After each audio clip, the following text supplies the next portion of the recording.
Vy chcete jít do podzemí? Já jsem slyšela, že se tady před časem nějaký člověk propadl. A do prdele. Zdejší prostory jsou poměrně spletité. Oni tady jsou.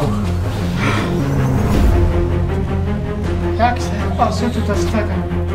Byl jsem v bezvědomí. Ani doktoři nechápali, jak jsem mohl tak dlouho přežít.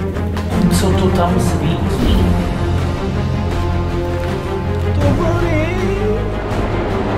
Slyšíš to?